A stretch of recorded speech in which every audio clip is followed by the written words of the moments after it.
Jemaat yang dikasihi Tuhan, Salam.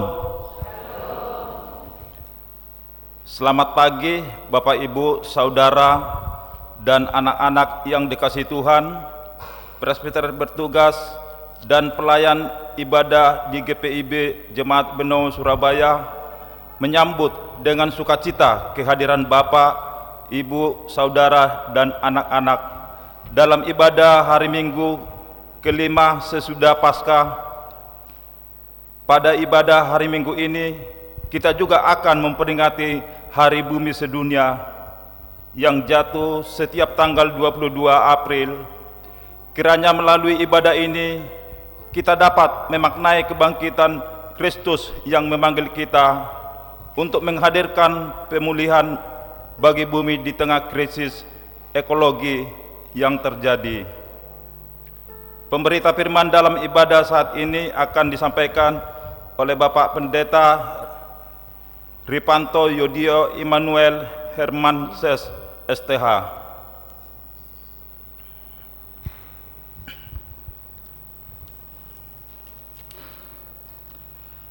Hari Bumi dimulai dengan gagasan Gayrol Anton Nason, seorang anggota Senat Amerika Serikat dari Wisconsin, yang memberi perhatian pada polusi akibat aktivitas pabrik dan pembuangan limbah-limbah beracun ke sungai-sungai di Amerika Serikat.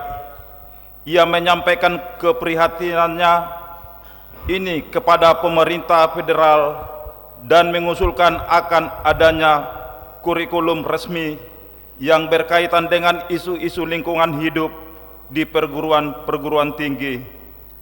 Gagasan Nason ini kemudian mendapat dukungan dari publik sehingga Hari Bumi pertama kali diperingati pada tanggal 22 April 1970. Pada setiap peringatannya, Hari Bumi mengajak kita untuk mengingat kembali bahwa bumi adalah tempat tinggal kita bersama. Di dalamnya kita dan ciptaan lain berbagai tempat yang sama, serta saling terhubung dan bergantung bagai benang-benang yang terajut dalam sebuah jaringan kehidupan ciptaan yang lebih luas.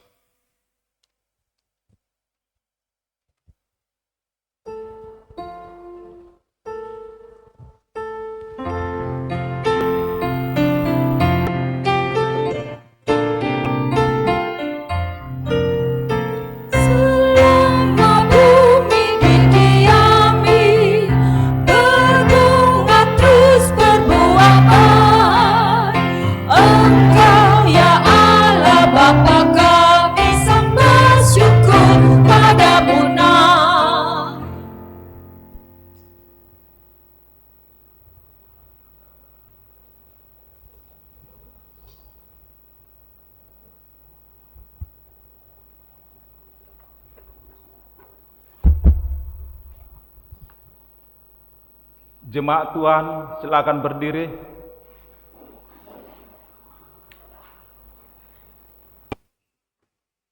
Roh Allah yang melayang-layang di atas permukaan air telah mengubah kekacauan menjadi keteraturan, dan Yesus Kristus, Tuhan yang telah bangkit, adalah sumber air hidup yang menyegarkan.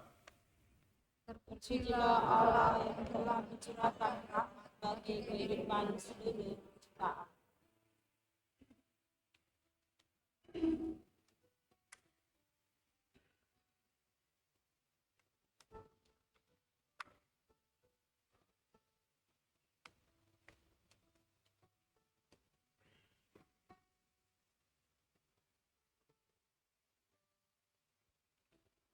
Allah menciptakan terang pada hari pertama, dan Yesus Kristus, Tuhan yang telah bangkit, adalah terang dunia.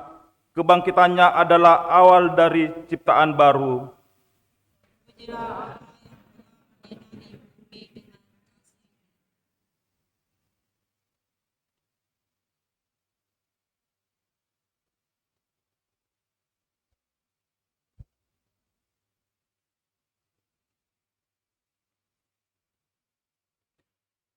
Allah telah menumbuhkan tanaman serta memberkati tanah di sawah dan di ladang, sehingga makanan tersedia bagi semua makhluk.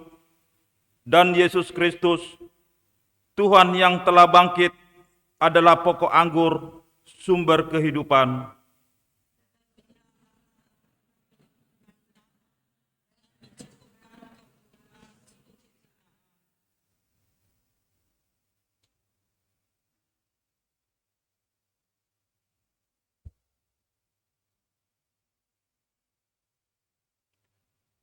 Allah menghembuskan napas kehidupan bagi seluruh makhluk dan memperdayakan kita dengan roh-Nya untuk menciptakan kehidupan yang serasi di muka bumi. Marilah bersama bumi dan semua yang ada di dalamnya, kita menyembah dan memuji Allah Trinitas Maha Esa.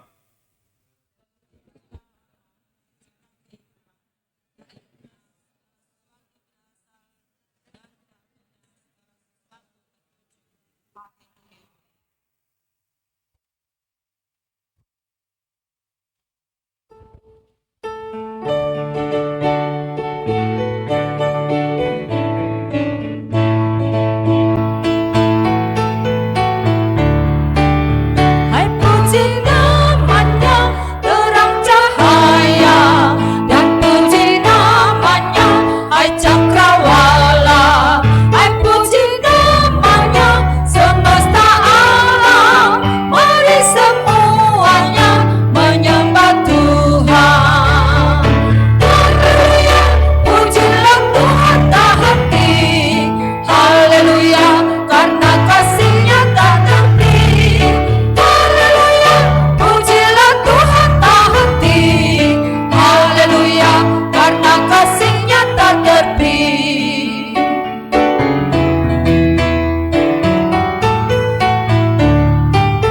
Hai puji namanya tumbuh-tumbuhan, dan puji namanya jenis bijian. Hai puji namanya buah-buahan, mari semuanya menyembah Tuhan. Haleluya, pujilah Tuhan tak henti. Haleluya, karena kasih-Nya tak terhenti. Haleluya, pujilah Tuhan tak henti. Haleluya, karena kasih-Nya tak terhenti.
Hai puji namanya ikan di laut, dan puji namanya burung di langit. Hai puji namanya hai hewan-hewan, mari semuanya menyembah Tuhan. Haleluya, pujilah Tuhan tak henti. Haleluya, karena kasih-Nya tak terhenti. Haleluya, pujilah Tuhan tak henti. Haleluya, karena kasih-Nya tak terhenti. Bapak Ibu Saudara yang dikasihi Tuhan, mari kita habiskan ibadah kita di saat ini dalam satu pengakuan bahwa pertolongan kita dalam nama Tuhan yang menjadikan langit dan bumi. Oh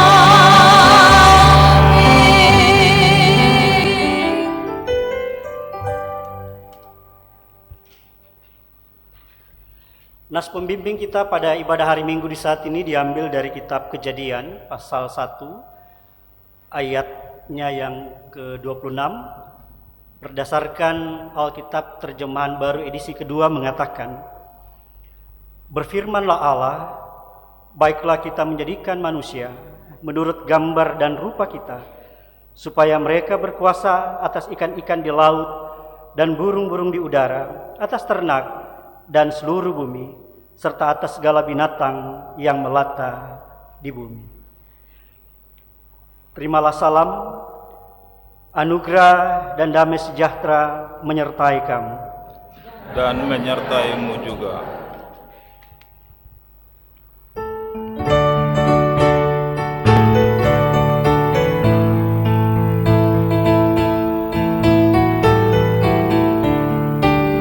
Hai puji namanya Adam dan Hawa, menurut gambarnya kamu tercipta.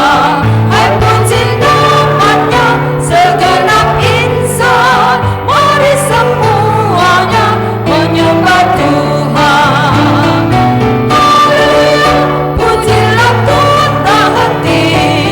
Haleluya, karena kasih-Nya tak terpi. Haleluya, pujilah Tuhan tak henti.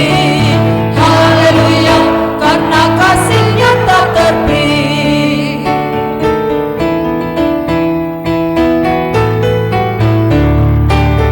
Allah mengakhiri penciptaannya di hari yang kudus, hari ketujuh.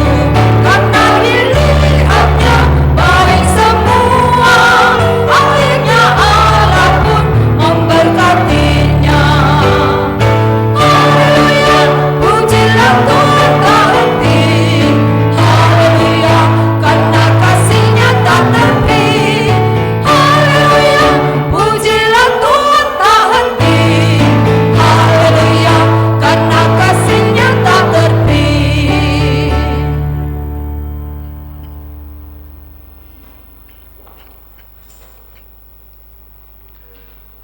Memang benar Allah memerintahkan manusia untuk berkuasa atas ciptaannya.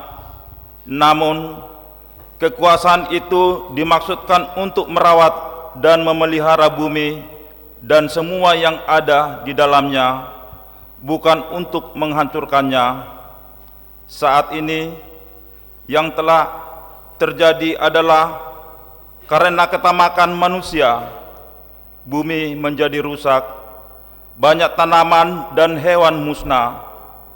Juga banyak orang menderita karena kerusakan alam. Sadar atau tidak sadar, kita pun turut serta dalam pengerusakan ekologi. Dengan rasa sesal dan malu, mari kita mengaku kepada Allah, Sang Pencipta dan Pemelihara, dosa-dosa ekologis yang telah kita lakukan terhadap bumi.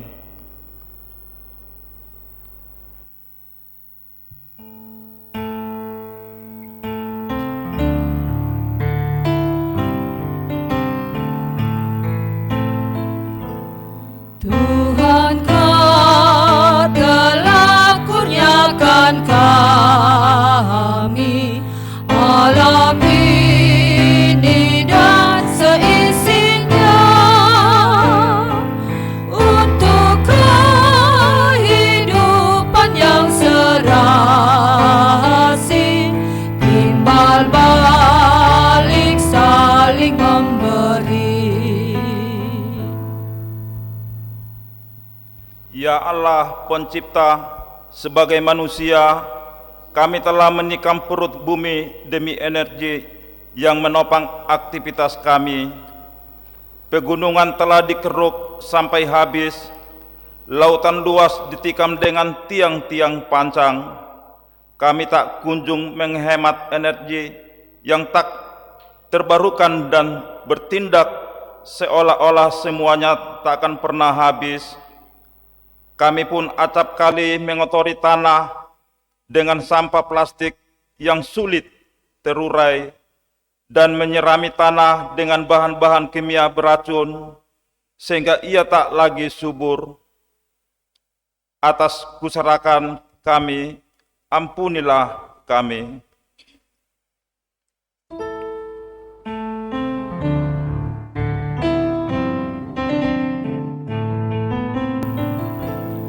Oleh ulah yang tak terkendali dan serakah yang memalukan,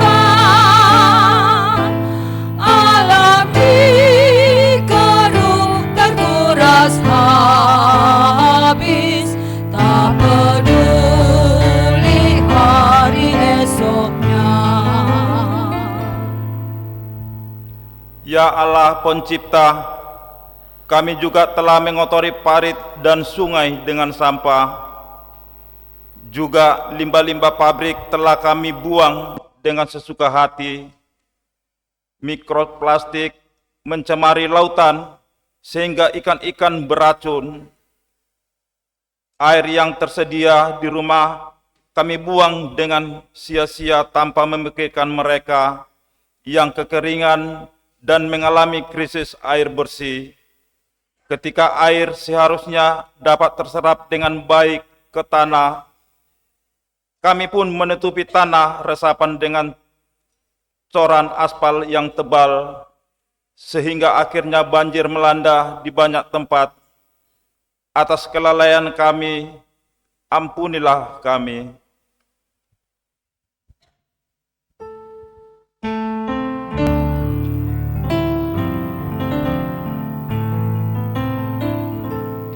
Alam tidak lagi bersahabat, bangkitkan amarah mendera. Oh gempa dan banjir maha dahsyat, di sebatnya maut dan resah. Ya Allah Pencipta, kami juga telah membuat langit yang biru menjadi kelabu. Aktivitas kami dengan kendaraan bermotor yang kami pakai secara tidak efisien telah memberi sumbangsi terhadap polusi udara yang terjadi. Asap dari berbagai kegiatan produksi yang keluar dari cerobong-cerobong pabrik telah membuat awan berubah menjadi kepulan asap. Burung-burung yang dahulu terbang bebas kini tercekik karena sesak napas. Beberapa dari antara kami pun mengalami infeksi pada saluran pernapasan karena udara yang tidak sehat. Atas keegoisan kami, ampunilah kami.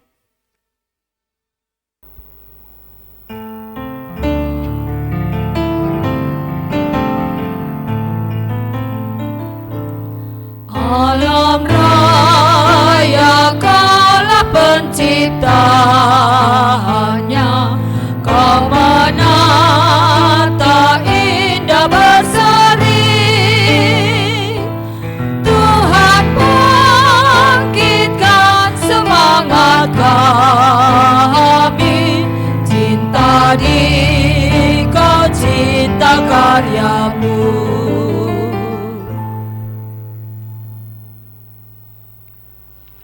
Kepada setiap orang yang telah mengaku dosa dan bertobat, dengarlah berita anugerah pengampunan seperti yang tertulis dalam surat Kolose pasal 1 ayat 19 dan ayatnya yang ke-20 yang menyatakan, karena seluruh kepenuhan Allah berkenan tinggal di dalam Dia, dan melalui Dialah Allah memperdamaikan segala sesuatu dengan dirinya, baik yang ada di bumi maupun yang ada di sorga, sesudah Ia mengadakan pendamaian dengan darah salib Kristus. Berdasarkan firman Tuhan ini sebagai pelayan Yesus Kristus, kami memberitakan bahwa pengampunan dosa telah berlaku dalam nama Bapa, Anak, dan Roh Kudus. Pada Tuhan. Amin.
Bapak Ibu Saudara, mari berdiri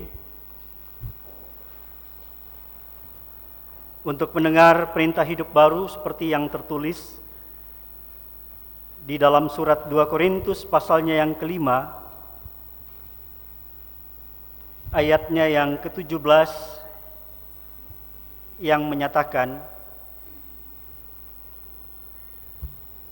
jadi siapa yang ada di dalam Kristus, ia adalah ciptaan baru. Yang lama sudah berlalu, sesungguhnya yang baru sudah datang.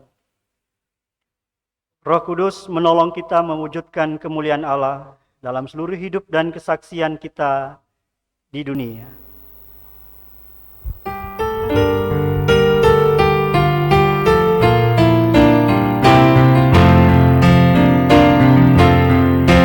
Kemuliaan bagi Allah di tempat yang maha tinggi, dan damai sejahtera di bumi di antara manusia yang berkenan kepadanya.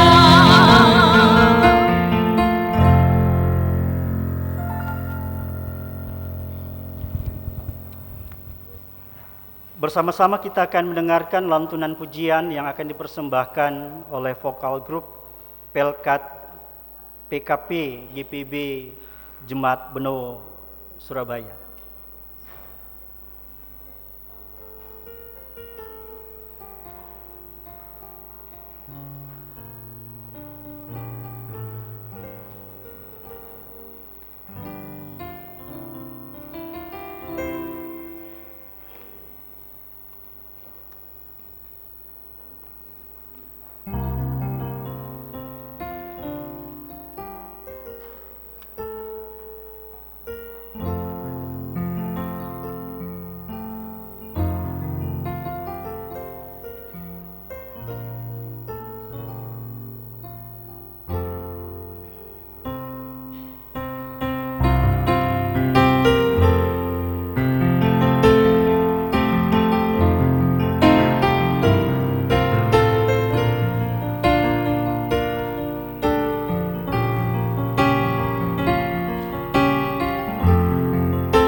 Kita masuk dalam pemberitaan firman, mari kita berdoa.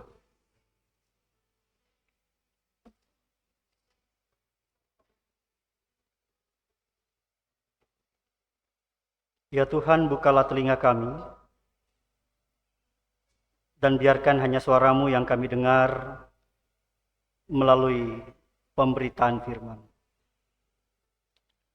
Kami mohon ya Tuhan, jamalah hati kami, sehingga hati kami dapat menjadi tanah yang subur bagi firman-Mu untuk bertumbuh di dalam hidup kami. Dalam pertolongan dan daya Roh-Mu yang kudus, kiranya kami semua dimampukan untuk mengerti akan maksud dari firman-Mu dan dapat terus menghidupi firman-Mu dalam tutur, perbuatan, dan perilaku hidup yang berkenan kepadamu.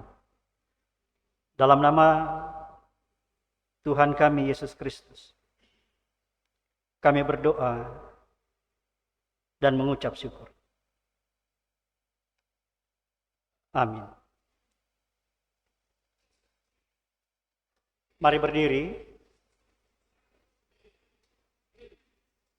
untuk mendengar firman Tuhan yang dibacakan dari Alkitab. Haleluya.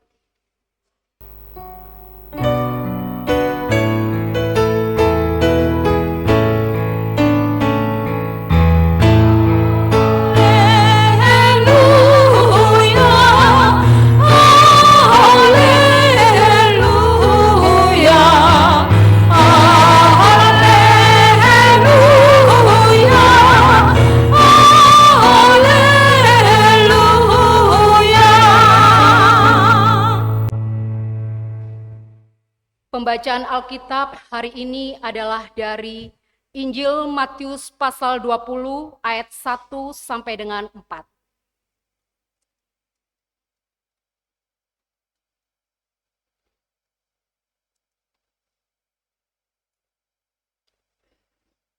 Injil Matius pasal 20 ayat 1 sampai dengan 4 yang menyatakan, perumpamaan tentang orang-orang upahan di kebun anggur.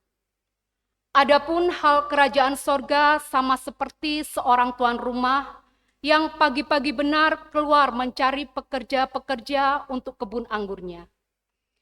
Setelah ia sepakat dengan pekerja-pekerja itu mengenai upah sedinar sehari, ia menyuruh mereka ke kebun anggurnya. Kira-kira pukul 9 pagi, ia keluar pula dan dilihatnya ada lagi orang-orang lain menganggur di pasar. Katanya kepada mereka, pergi jugalah kamu ke kebun anggurku, dan apa yang pantas akan kuberikan kepadamu. Dan mereka pun pergi. Demikianlah pembacaan Alkitab. Hendaklah firman Tuhan dengan segala kekayaannya diam di dalam hatimu, dan ucaplah syukur kepada Allah.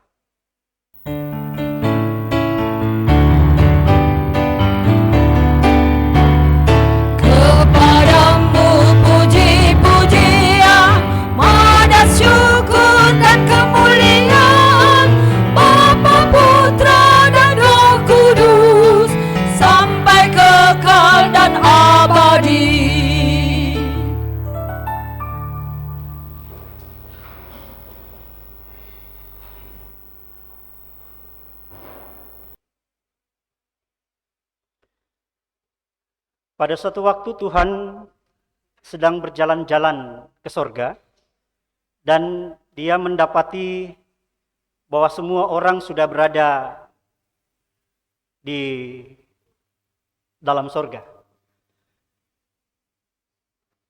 Pemandangan ini lalu membuat Tuhan kurang berkenan. Dia mencoba mempertanyakan peradilan yang sudah terjadi. Bahwa jangan-jangan peradilan yang dilakukan oleh mereka yang bertugas, malaikat yang bertugas, itu tidak berjalan semestinya. Sehingga kemudian semua orang sudah berada di dalam sorga. Maka diperintahkanlah malaikat untuk mengumpulkan semua orang yang sudah berkumpul di dalam sorga itu. Lalu kembali dilakukan sebuah proses peradilan. Jadi Tuhan memerintahkan seorang malaikat untuk membacakan 10 hukum Taurat. Gitu. Kalau sang malaikat membaca hukum yang pertama, nanti dia mempersilahkan bagi saudara sekalian, Bapak Ibu, yang pernah melanggar hukum ini, silakan tinggalkan sorga. Jadi mulailah sang malaikat yang diberikan tugas, dia membacakan hukum yang pertama. Jangan ada padamu Allah lain di hadapanku. Bagi yang pernah melanggar ini, silakan tinggalkan sorga dan kembali turun ke neraka. Oh, tiba-tiba banyak yang turun. Tapi masih banyak yang tersisa. Lalu sang malaikat melanjutkan lagi. Jangan membuat patung yang menyerupai apapun. Dan jangan menyembahnya. Siapa yang pernah melanggar ini, silakan turun ke dalam neraka. Ada banyak orang yang sudah berada dalam surga yang pernah melanggar hukum itu. Lalu mereka turun kembali ke neraka. Lalu sang malaikat kembali membacakan hukum yang ketiga. Hukum yang ketiga apa, Bapak Ibu? Ya. Jangan menyebut nama Tuhan dengan sembarangan. Siapa yang pernah melanggar ini silakan turun. Oh, banyak mereka yang pernah melanggar hukum ini dan kemudian kembali turun ke neraka. Nah, sampai dengan ketika sang malaikat ini mau membaca hukum yang ketujuh. Hukum ketujuh apa? Hukum ketujuh? Ya, betul. Sampai dengan malaikat mau membaca hukum yang ketujuh, yang tersisa di surga tinggal satu. Dia adalah seorang petapa. Lalu Tuhan berpikir, lah kalau seperti ini jadinya, maka surga ini menjadi sepi. Lalu Tuhan berseru, kamu yang sudah di neraka, sekarang kembali ke surga. Oh, rame-rame. Jadi surganya penuh lagi. Nah, melihat hal itu, sang petapa ini yang tadinya tinggal tersisa satu orang yang bertahan di surga, dia protes. Dia marah kepada Tuhan. Dia menganggap ini sesuatu perbuatan yang tidak adil. Dia mengatakan kepada Tuhan, mengapa engkau tidak mengatakan hal ini kepadaku sebelumnya? Gitu ya. Maksudnya kalau Tuhan pernah mengatakan hal ini sebelumnya, mungkin saja dia tidak akan menjalani hidup dengan sebaik-baik mungkin. Demikian Bapak Ibu Saudara cerita dari Anthony de Mello dalam bukunya Burung Berkicau. Nah, cerita tadi mau menggambarkan ada banyak orang menjalani hidup dengan baik. Ada banyak orang yang kemudian menjalani hidupnya dalam ketaatan dan menjaga kesuciannya. Itu karena pertama-tama ingin menghindari neraka dan untuk mendapatkan surga. Ada banyak orang yang kemudian dalam seluruh tindakannya menjaga kesuciannya, ketaatannya, lalu mereka merasa bahwa mereka pantas mendapatkan yang terbaik. Surga. Mereka melihat bahwa surga itu dapat menjadi bagian hidup mereka ketika mereka dapat menjaga ketaatan dan kesucian mereka. Dan ketika Tuhan kemudian hadir dalam belas kasih-Nya yang memungkinkan orang yang mungkin menjalani hidup dalam ketidaktaatan, tidak suci, tiba-tiba dapat mendapatkan tempat di surga, dia protes. Gitu. Saya sudah setengah mati menjaga ketaatan supaya dapat surga, loh kok Tuhan berbelas kasih kepada orang yang tidak taat dan menempatkan mereka di dalam surga. Bapak Ibu Saudara yang dikasihi dan berkati Tuhan, sebagaimana sebuah perumpamaan, pengajaran Tuhan Yesus, sebagaimana perikop bacaan Alkitab kita dari Matius pasal 20, ini sebuah kisah yang panjang sampai dengan ayatnya yang ke-16, itu dapat ditafsirkan dalam banyak pendekatan. Jadi kalau perumpamaan itu Bapak Ibu Saudara, kita dapat melihatnya dengan banyak pendekatan. Gitu. Ada yang mendekati perumpamaan ini dengan mau memberikan penekanan pada panggilan keselamatan Allah. Jadi panggilan keselamatan Allah itu bersifat personal dan setiap orang memiliki waktunya sendiri untuk menerima anugerah keselamatan dari Allah. Panggilan keselamatan dari Allah tidak terbatas pada satu angkatan, tidak terbatas pada satu zaman, dan tidak terbatas pada tempat tertentu. Ada yang mendekati teks ini dalam pendekatan yang demikian. Panggilan keselamatan Allah. Ada juga yang mendekati perumpamaan ini dengan mau memberikan penekanan pada kedaulatan dan kemurahan hati Allah. Gitu ya. Sama cerita kita tadi. Bahwa Allah itu mengaruniakan keselamatan itu berdasarkan kedaulatannya. Bukan pada kondisi atau tindak tanduk yang dilakukan oleh manusia. Ada yang mendekati perumpamaan ini dengan mau memberikan penekanan pada sikap serakah, tidak tahu bersyukur, dan iri hati dari mereka yang bekerja bagi Tuhan dan untuk kerajaan Allah. Ada yang mendekati dengan pendekatan ini.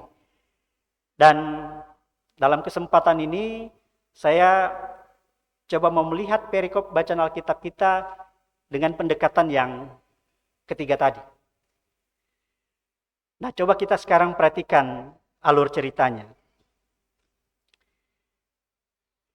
Dalam perikop bacaan Alkitab kita, Bapak Ibu Saudara, di situ dikisahkan Tuhan Yesus memberikan pengajaran bahwa kerajaan Allah itu seumpama seorang pemilik kebun anggur yang pagi-pagi benar keluar untuk mencari para pekerja.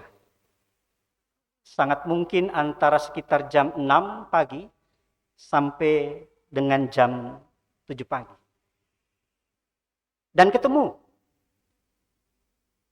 para calon pekerja di kebunnya.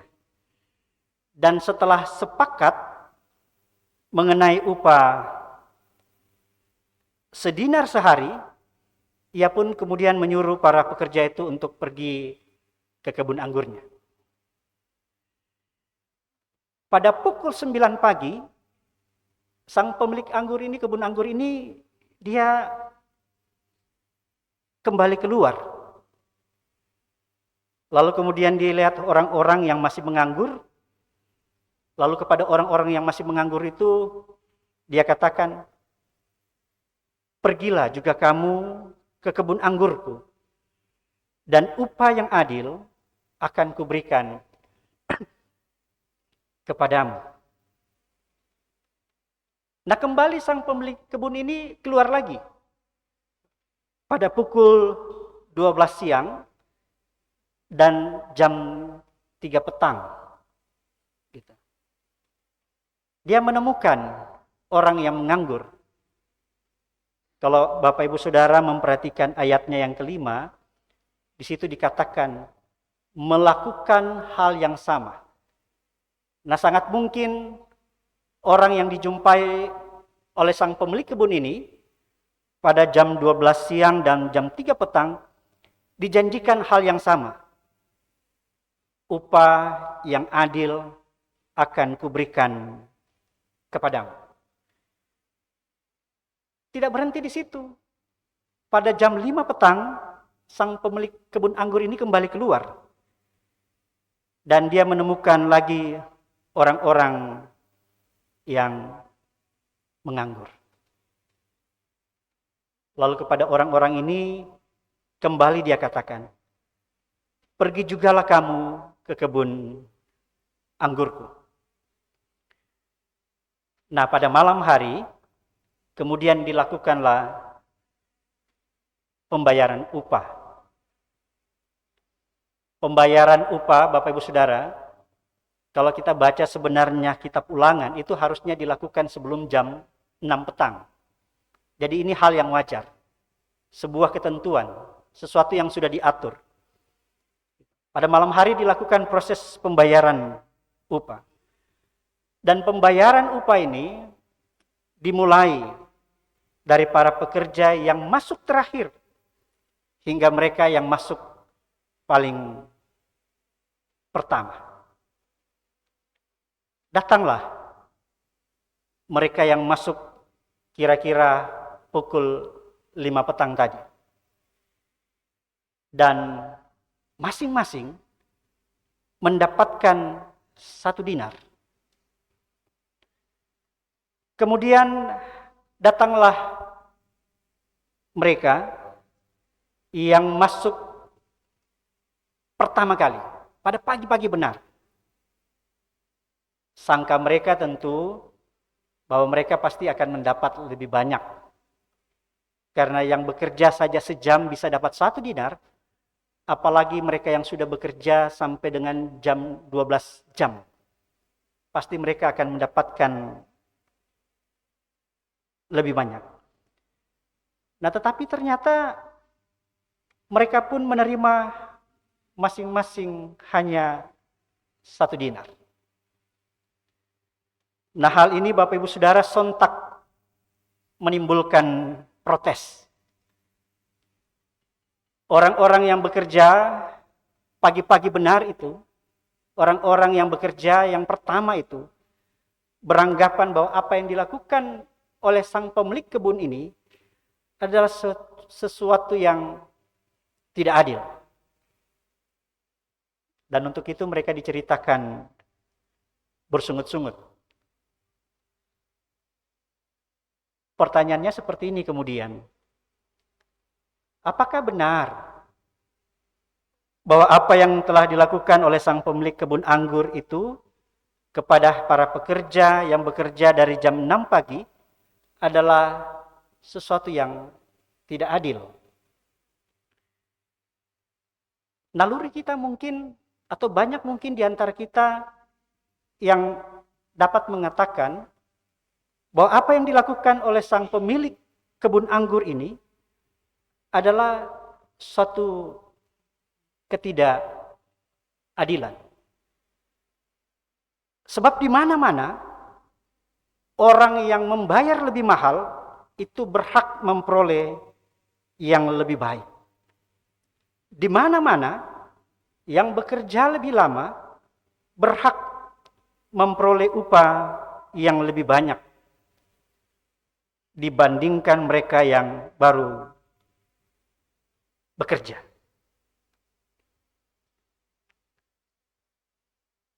Kalau kita lihat pada sisi ini, memang terkesan tidak adil bahwa para pekerja yang sudah bekerja sejak jam 6 pagi harus mendapatkan upah yang sama dengan para pekerja yang baru bekerja pada jam 5 petang. Kalau kita lihat pada satu sisi memang nampaknya tidak adil.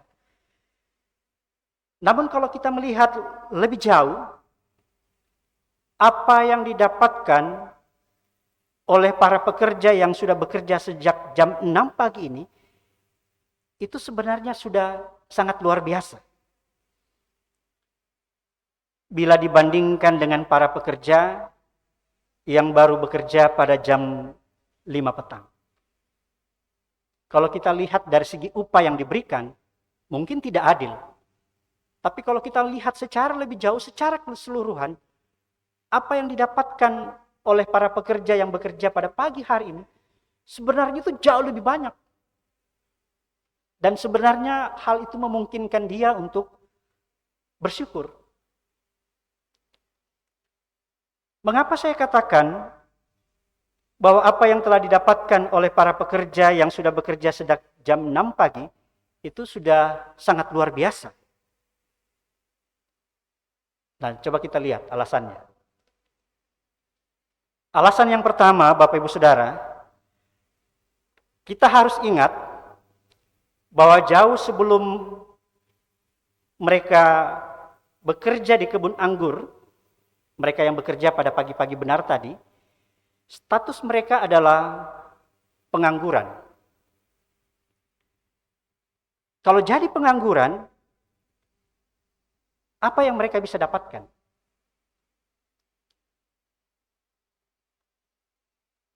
Tidak ada. Jadi kalau kemudian mereka bisa mendapatkan panggilan pekerjaan, itu sesuatu yang luar biasa. Awalnya mereka pengangguran, tetapi kemudian mereka bisa mendapatkan panggilan pekerjaan. Ditambah lagi, upah yang mereka dapatkan itu sebesar 1 dinar. Bapak Ibu Saudara, seringkali kita memahami 1 dinar itu merupakan upah sehari bagi buruh, secara khusus buruh tani. Tetapi menurut Die Opman, upah 1 dinar itu memang benar merupakan upah 1 hari.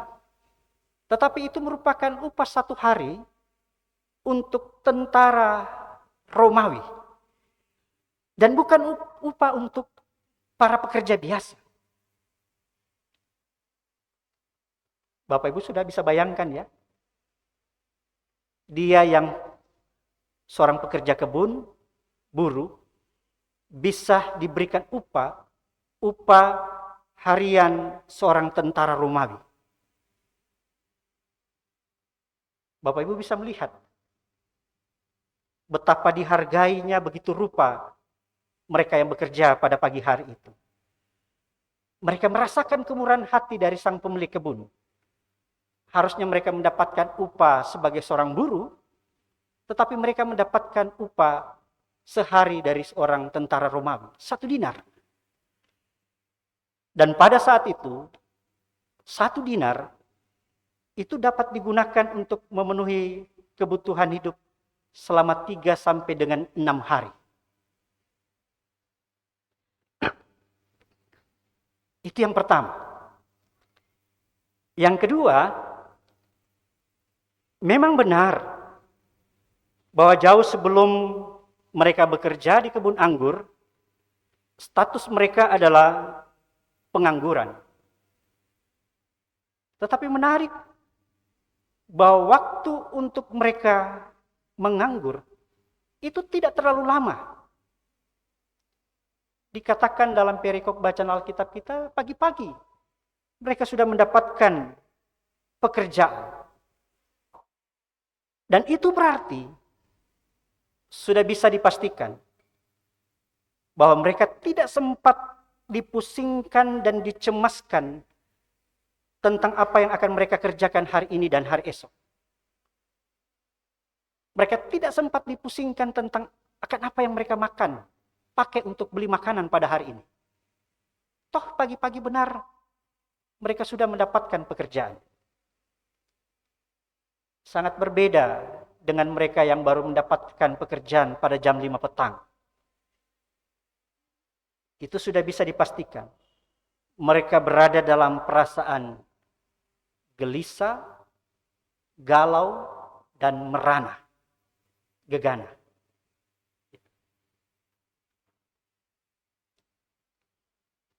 Bukan hanya itu. Dengan masuk bekerja pada pagi hari ini, bisa dipastikan bahwa para pekerja ini akan mendapatkan kemudian keramatamahan lain dari sang pemilik kebun. Keramatamahan apa itu? Paling tidak karena dia bekerja pada pagi hari jam 6, itu paling tidak kalau dia masuk jam 6, dia selesai jam 6 petang, itu kalau kita belajar dari GPIB itu dia dapat 2 snack dan 1 makan siang tuh. Coba perhatikan kalau sidang ya. Sidang itu kan biasa kalau kita mulai pagi ada snack gitu ya. Nanti siang jam 12 ada makan siang. Jam 3 ada snack lagi. Dia mendapatkan keramatamahan tambahan. Pagi-pagi sudah dapat sarapan dia. Kalau sang tuan ini orang Manado, itu sudah ada biapong, cucur, kopi, tinutuan. Siang-siang tuturuga, ikan woku, mantap itu. Itu kalau orang GPB sudah sidang lagi tuh. Sama pulang tidur kalau makan gitu. Dan itu tidak dirasakan oleh mereka yang bekerja pada jam 5 petang. Dan alasan yang ketiga, Bapak Ibu Saudara, kalau kita perhatikan ayat yang kedua dari bacaan Alkitab kita, di situ ada kata sepakat. Gitu ya. Nah, kata sepakat ini mengindikasikan bahwa sebelum para pekerja ini menerima pekerjaan yang diberikan oleh sang pemilik kebun, sangat mungkin sebelumnya telah terjadi proses negosiasi, tawar-menawar akan upah yang didapatkan. Dari hal ini kita bisa tahu bahwa mereka yang bekerja pada jam 6 pagi itu merupakan para pekerja yang profesional. Mereka memiliki keahlian dalam mengurus kebun, serta merawat dan memetik anggur.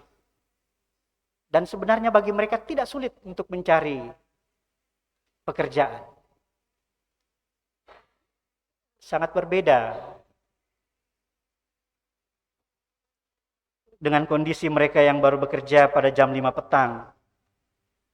Kalau kita perhatikan ayat 7, di situ dijelaskan mengapa mereka baru dapat bekerja pada jam 5 petang. Dikatakan karena tidak ada orang mengupah kami. Sangat mungkin karena mereka minim pengalaman. Dan kemudian sulit mendapatkan pekerjaan.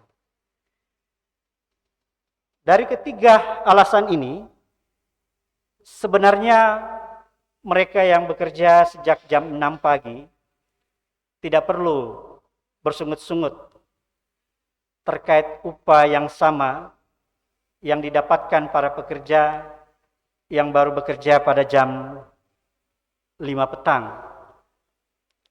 Karena toh sebenarnya mereka sudah mendapatkan hal yang berlebih.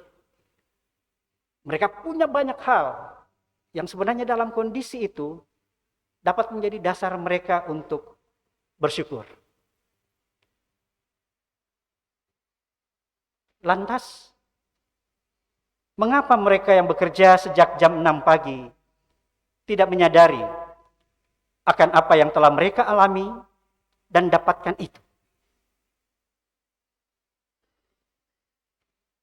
Ayat 15 dalam perikop bacaan Alkitab kita, di situ paling tidak dijelaskan Bapak Ibu Saudara bahwa mereka tidak dapat menyadari secara objektif akan apa yang telah mereka alami dan dapatkan itu karena mereka diliputi oleh rasa iri hati.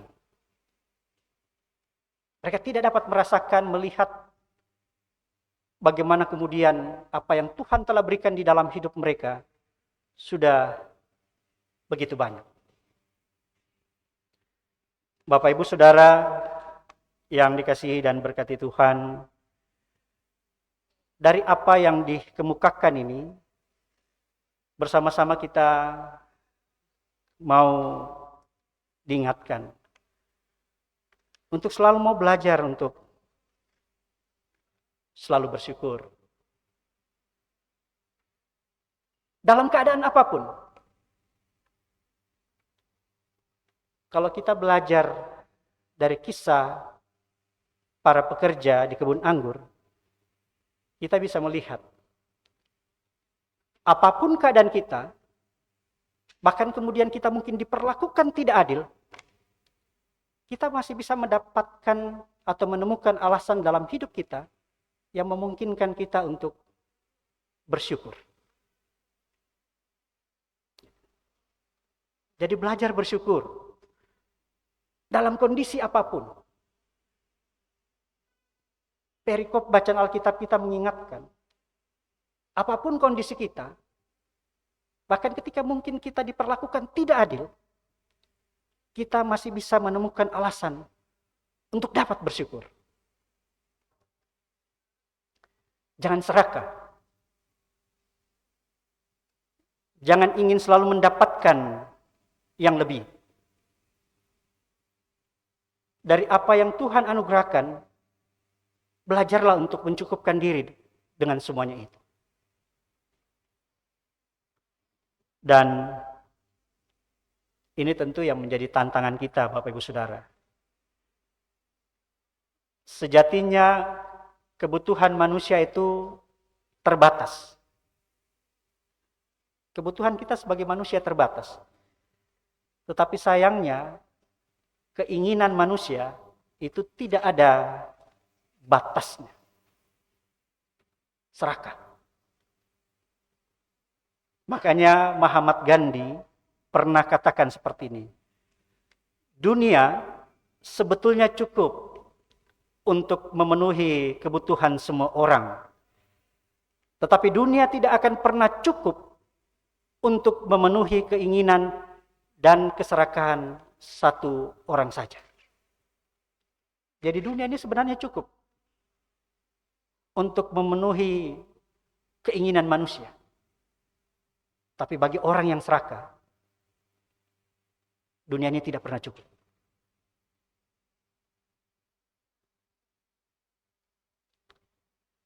Belajar bersyukur.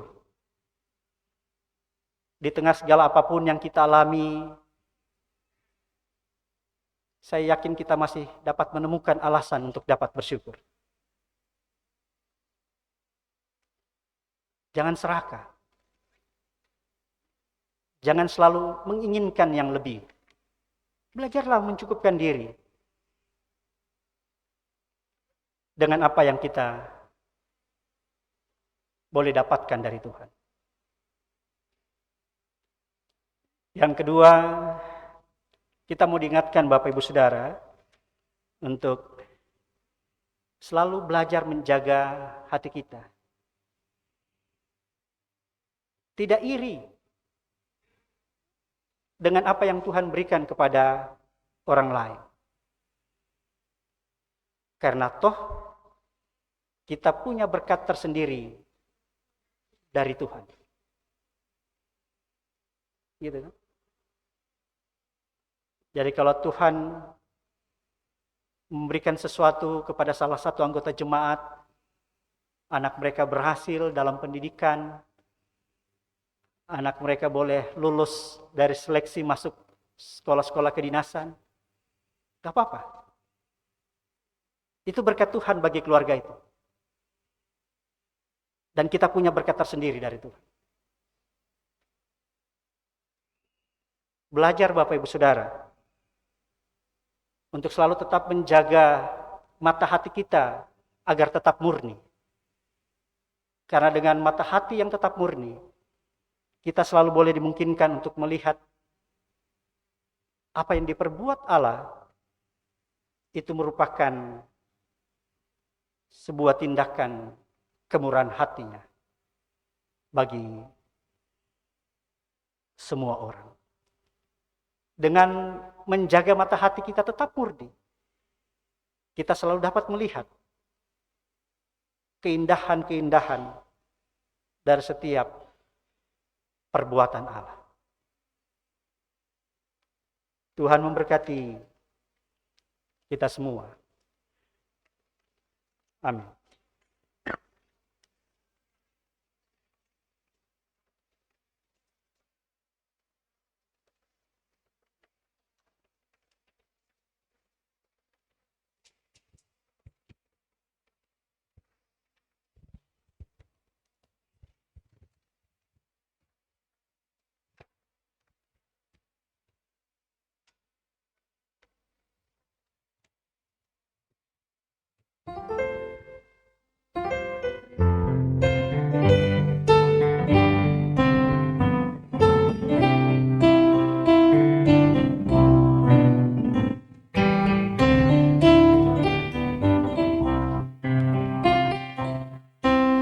Di dunia Bapakku, di telingaku dengar musik indah di sekitarku, alam semesta.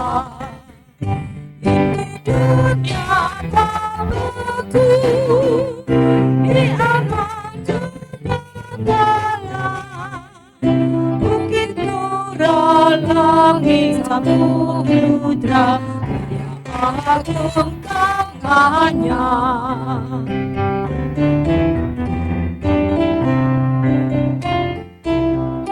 Ini dunia Bapakku, siul burung terdengar, fajar pagi waktu mereka mengagungkan Khaliknya. Ini dunia Bapakku, disinari cahayanya, di tengah desau rerumputan, suara Allah ku dengar.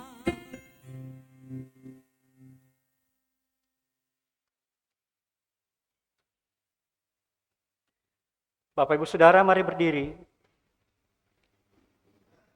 untuk bersama-sama mengaku iman menurut pengakuan iman rasuli. Dengan hati dan mulut hendaklah setiap orang berkata, aku percaya kepada Allah, Bapa yang Maha Kuasa, Khalik langit dan bumi, dan kepada Yesus Kristus, Anak-Nya yang tunggal, Tuhan kita, yang dikandung daripada Roh Kudus, lahir dari anak darah Maria, yang menderita di bawah pemerintahan Pontius Pilatus, disalibkan, mati dan dikuburkan, turun ke dalam kerajaan maut. Pada hari yang ketiga, bangkit pula dari antara orang mati, naik ke surga, duduk di sebelah kanan Allah, Bapa yang Maha Kuasa, dan akan datang dari sana untuk menghakimi orang yang hidup dan yang mati. Aku percaya kepada Roh Kudus, gereja yang kudus dan am, persekutuan orang kudus, pengampunan dosa, kebangkitan daging, dan hidup yang kekal.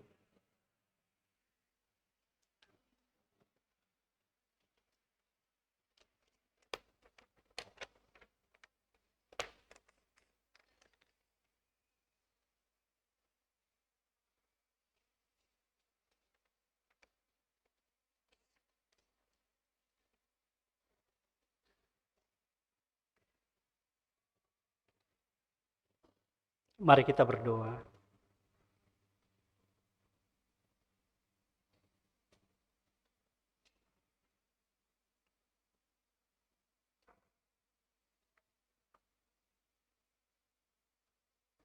Bapa di sorga, kami bersyukur atas kehadiran firman-Mu yang telah menyapa kami.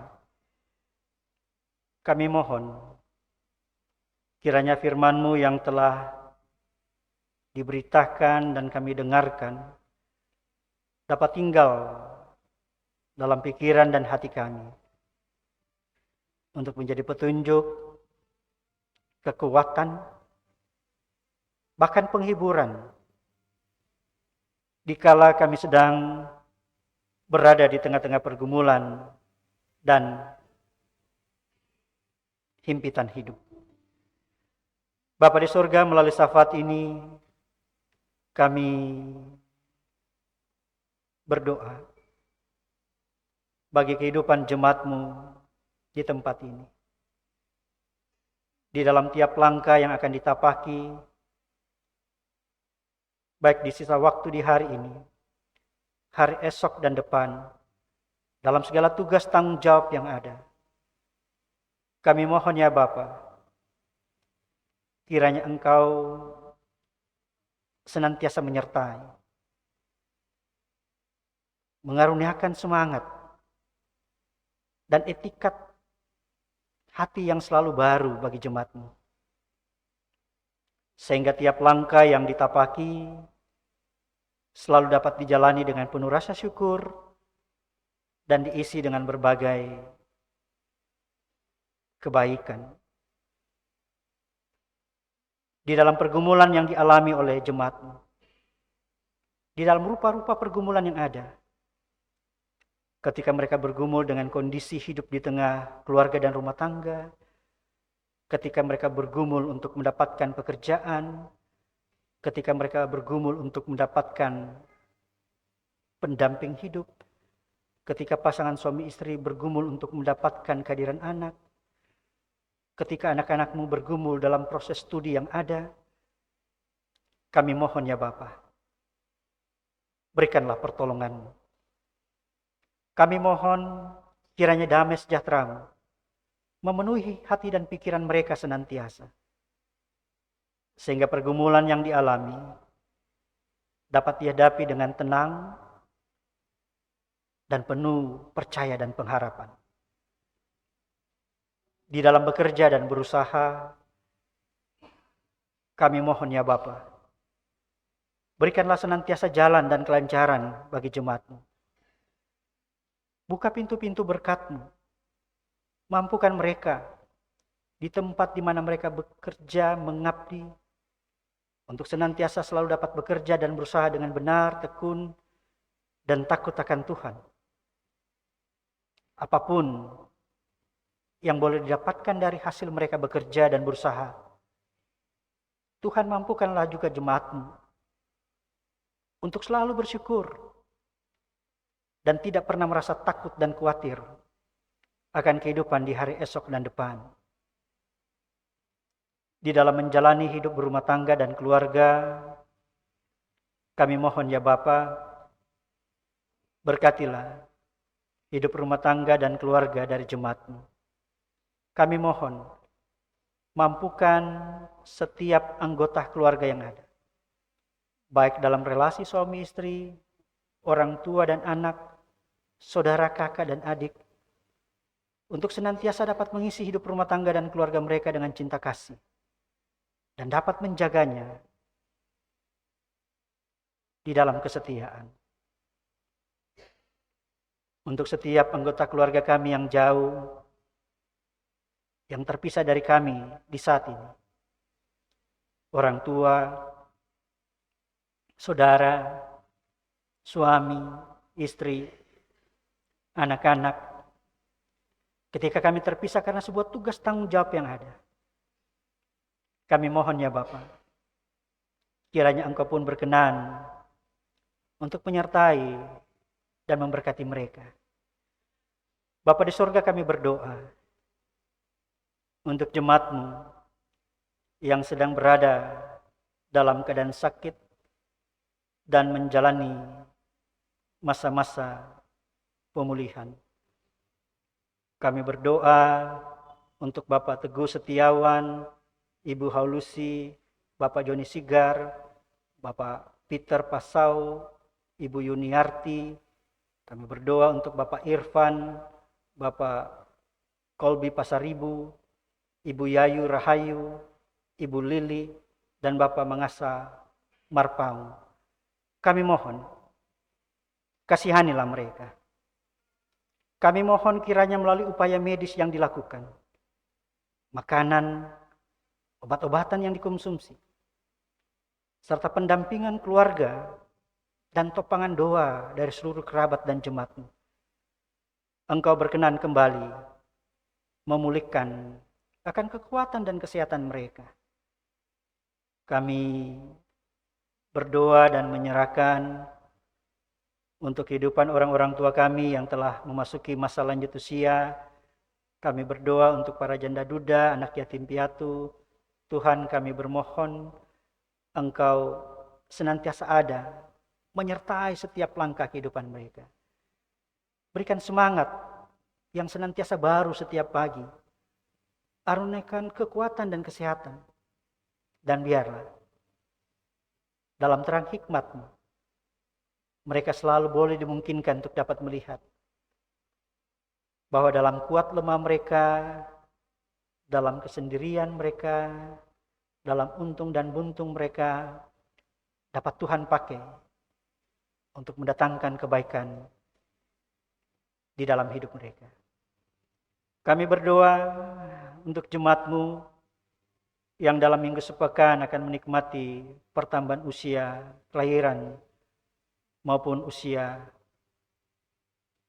ulang tahun perkawinan.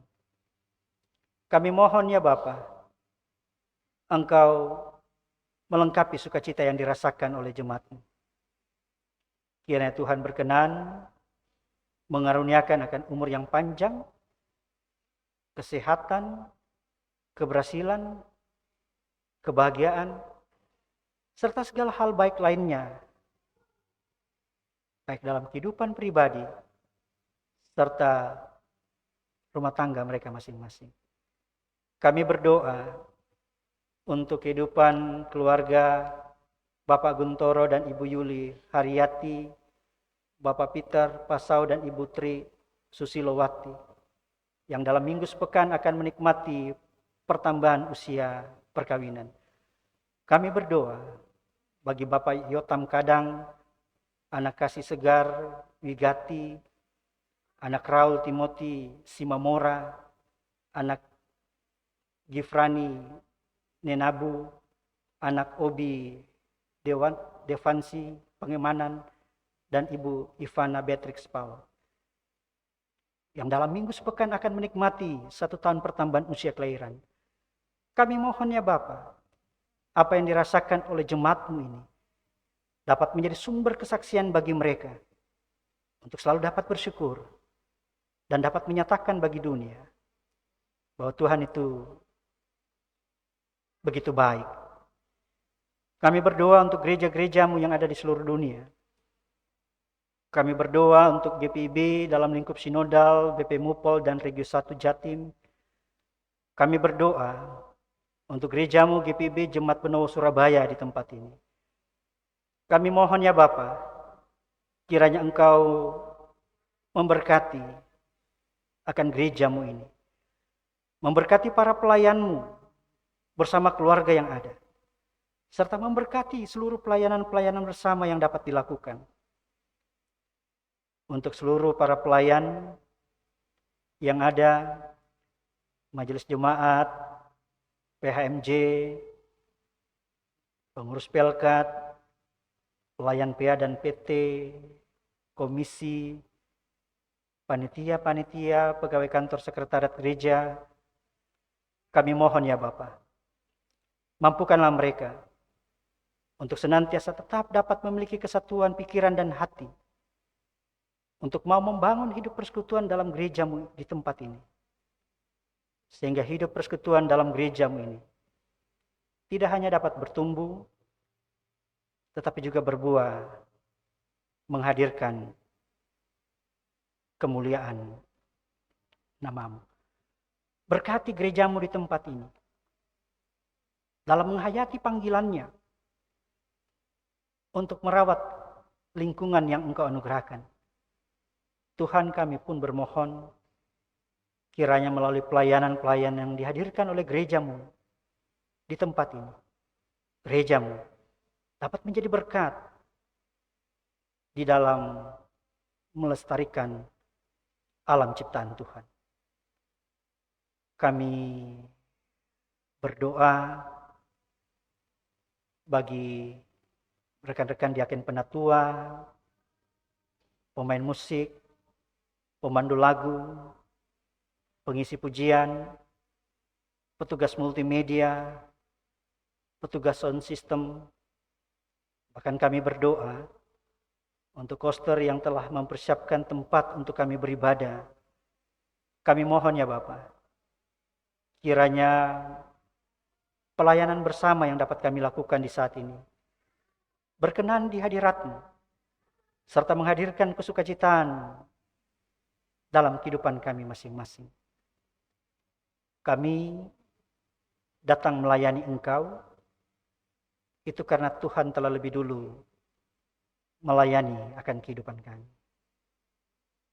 Berkati akan hamba-Mu, Bapak Pendeta Stefanus Ruben Jo, dalam tugas tanggung jawab selaku Ketua Majelis Jemaat di GPB Jemaat Benowo Surabaya di tempat ini. Tambah-tambahkan akan hikmat-Mu, terus perlengkapi dengan berbagai karunia-Mu. Dan biarlah hidup persekutuan dalam jemaat-Mu di tempat ini senantiasa terus dapat dirawat, dikembangkan, dan senantiasa terus dapat menjadi berkat yang menghadirkan kemuliaan nama-Mu. Untuk kehidupan bangsa dan negara kami mohon ya Bapa, kiranya Engkau senantiasa berkenan memberkati bangsa dan negara kami, memberkati para pemimpin yang ada, mulai dari tingkat pusat hingga tingkat daerah. Memberkati akan setiap upaya dan kerja yang boleh dilakukan oleh pemerintah kami di dalam upaya untuk menyelesaikan setiap pergumulan bangsa yang ada. Kami mohon ya Tuhan, Engkau memberkati setiap upaya dan kerja-kerja yang dilakukan oleh pemerintah kami di dalam upaya mereka untuk menciptakan suasana lingkungan hidup yang baik bagi kami. Ya Tuhan, dalam pengasihan-Mu kami mohon, peliharalah kami dalam kasih Yesus Kristus Tuhan dan Juru Selamat yang telah mengajar kami berdoa. Bapa kami yang di surga, tuliskan nama-Mu.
Jemaat yang terkasih, saatnya kita memberikan persembahan.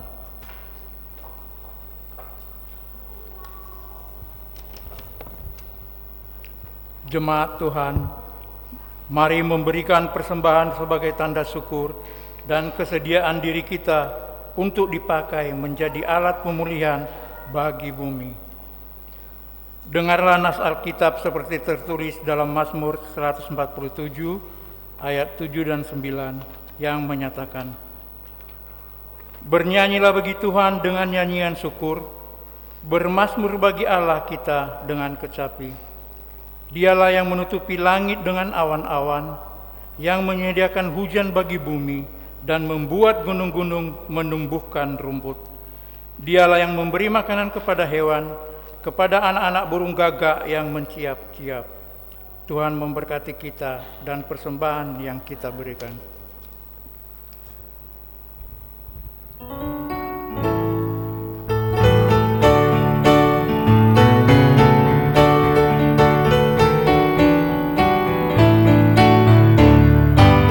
Betapa kita tidak bersyukur, bertanah air kaya dan subur, lautnya luas, gunungnya megah, menghijau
Jemaat, silakan berdiri untuk membawa persembahan dalam doa syukur secara berbalasan. Terpujilah Engkau, ya Allah, yang telah menumbuhkan tumbuh-tumbuhan untuk yang telah menghasilkan makanan dari dalam tanah.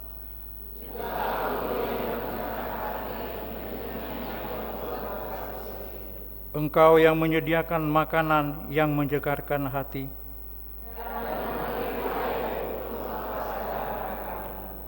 Terimalah persembahan yang kami berikan sebagai ungkapan syukur atas kehidupan dan kerja keras yang Engkau berkati. Kuduskanlah agar dapat dipakai untuk mendatangkan kesejahteraan bagi sesama dan alam ciptaan. Pakai juga diri kami untuk dapat mengalirkan kebaikan yang asalnya dari-Mu kepada seluruh ciptaan yang kami jumpa. Demi Kristus kami bersyukur. Jemaat, silakan duduk.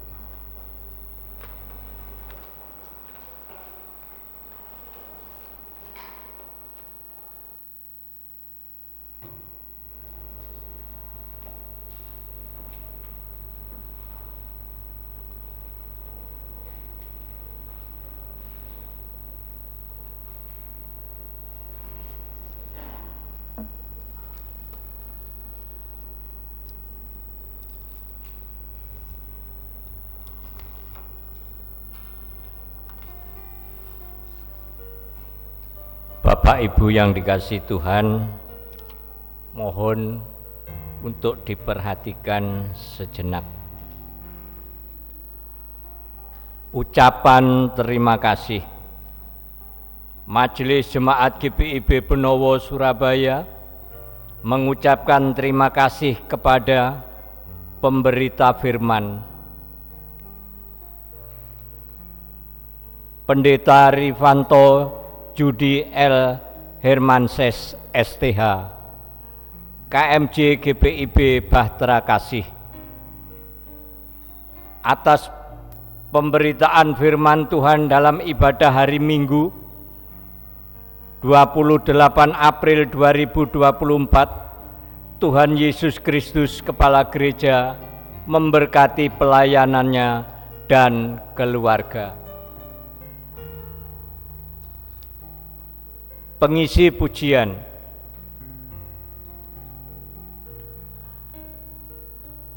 Vokal grup LKPKP atas pelayanannya puji-pujian dalam ibadah hari Minggu 28 April 2024. Tuhan Yesus Kristus Kepala Gereja memberkati pelayanannya. Berita duka. Telah dimuliakan Bapa di surga, Ibu Darmin Boru Panjaitan, Ibu terkasih dari Ibu Wantri R. Sinaga, Sekbel Kolose pada hari Senin tanggal 22 April 2024, dan telah dimakamkan di TPU Babat Jerawat pada hari Kamis tanggal 25 April 2024. Majelis Jemaat dan seluruh jemaat GPIB Benowo Surabaya mengucapkan turut berduka cita serta mendukung dalam doa agar keluarga yang ditinggalkan diberi kekuatan dan penghiburan. Ibadah diakonia disampaikan kepada sekalian anggota diakonia bahwa ibadah diakonia akan dilaksanakan pada hari Selasa tanggal 30 April 2024 pukul 17.00 WIB. Pemberita firman Penatua Tresia Kaeng. Dimohon kehadiran seluruh anggota diakonia dan pengurus. Informasi pelayanan pendeta. Diinformasikan kepada seluruh warga jemaat bahwa pelayanan pendeta Stefanus Rubenjo STH melayani pemberitaan firman dalam ibadah hari Minggu tanggal 5 Mei 2024 pukul 9.00 WIB di GPIB Jemaat Peniel Surabaya. Lowongan pekerjaan GPIB Bukit Kasih Surabaya. Berdasarkan surat dari GPIB Jemaat Bukit Kasih Surabaya nomor 2530 MJ BK garing P garing 4 garing 2024 tanggal 18 April 2024, maka dengan ini diinformasikan bahwa kantor Majelis Jemaat GPIB Bukit Kasih Surabaya membutuhkan 1 orang tenaga koster atau perawat rumah ibadah. Persyaratan dapat dilihat di Warta Jemaat. Lamaran diterima paling lambat tanggal 30 April 2024. Ditujukan kepada kantor Majelis Jemaat GPIB Bukit Kasih Surabaya, Jalan Garuda Kuwuan nomor 02 Surabaya, atau melalui email bukitkasihsurabaya@gpib.or.id. Kehadiran jemaat dalam ibadah pukul 9.00, laki-laki 31 orang, perempuan 43 orang, anak 3 orang, jumlah 77 orang. Pemutaran video Majelis Sinode Pesan Hari Bumi.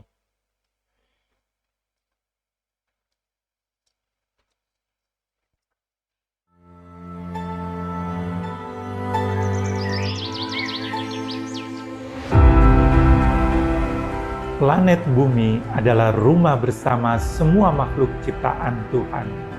Cara hidup manusia yang kurang bijaksana telah merusak alam dan menciptakan krisis lingkungan secara global. Kerusakan hutan, polusi udara, dan air tercemar memuncak pada emisi gas rumah kaca yang mengancam kehidupan makhluk ciptaan Tuhan. Kita juga menghadapi cuaca ekstrim dan pemanasan global, sehingga sewaktu-waktu terjadi bencana hidrometeorologi berupa banjir maupun banjir bandang dan tanah longsor. Sebagai warga gereja, kita wajib memperbaiki berbagai dampak destruktif ini. Mari kita memelopori upaya bersama agar planet bumi ini menjadi tempat bermukim yang bersahabat, aman, dan nyaman. GPIB sebagai bagian integral warga bumi terus berkarya dan mendorong gerakan positif ini melalui tema Hari Bumi 2024, Planet versus Plastik. Kita bergandengan tangan meningkatkan kesadaran dan kepedulian kita kepada isu-isu lingkungan. Mari sebagai warga gereja kita jadikan peringatan Hari Bumi tahun 2024 sebagai upaya tiada henti untuk mendidik, menginspirasi, dan memobilisasi individu, komunitas, pemerintah, dan gereja lebih menghargai lingkungan. Mari menjaga kelestarian alam, memilah sampah organik dan non-organik, menghentikan penggunaan plastik sekali pakai, menanam pohon, hemat energi, serta menjaga kebersihan lingkungan. Saya, kamu, kita semua, mari bersama-sama pulihkan bumi kita. Selamat Hari Bumi tahun 2024.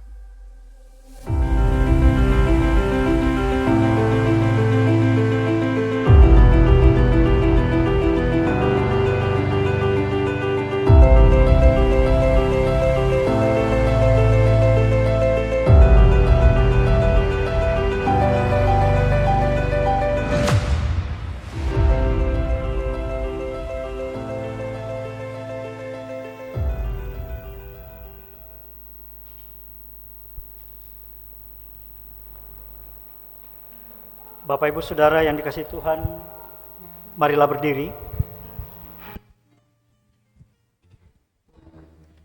Kita diutus untuk menyatakan rahmat dan bela rasa Allah bagi seluruh ciptaan. Kita pun diutus untuk menyahabati seluruh ciptaan sama seperti Kristus yang telah menjadi sahabat bagi kita. Kita diutus untuk menyatakan semangat pembaruan dan pemulihan bagi bumi yang rusak dalam kuasa Roh Kudus-Nya yang menghidupkan.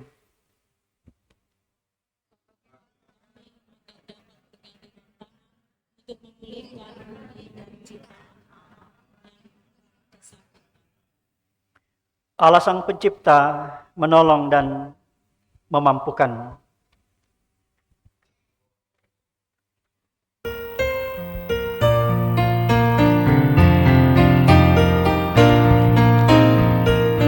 Oh sungai Rama, curahkan air, sembuhkan bumi yang mengharap.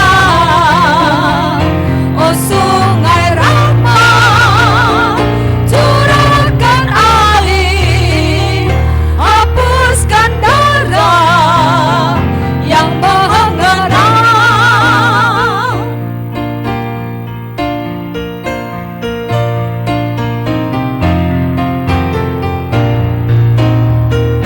Gersanglah tanah, terbakar hangus, benih tak tumbuh, kering lemah.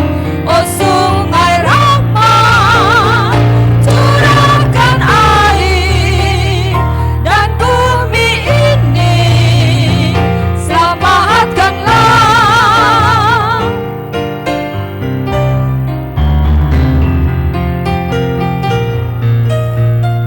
Tumbuhkan damai dan kebebasan, berakar dalam sumber makan.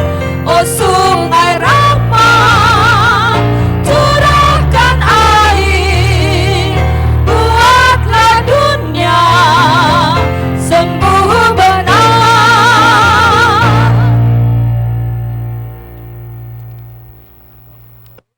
Bapak Ibu Saudara yang dikasihi Tuhan, angkatlah hati dan arahkanlah pikiranmu kepada Allah Raja semesta alam, serta terimalah berkat-Nya. Allah pencipta semesta merengkuh seluruh ciptaan-Nya dalam kasih. Kristus yang bangkit dari kematian, menanggung luka semua yang menderita. Roh Kudus Sang Penolong menopang kehidupan seluruh ciptaan. Allah Trinitas Maha Esa memberkatimu, bumi, dan semua yang ada di dalamnya, kini dan sepanjang masa, hingga bumi yang baru dan langit yang baru terwujudkan.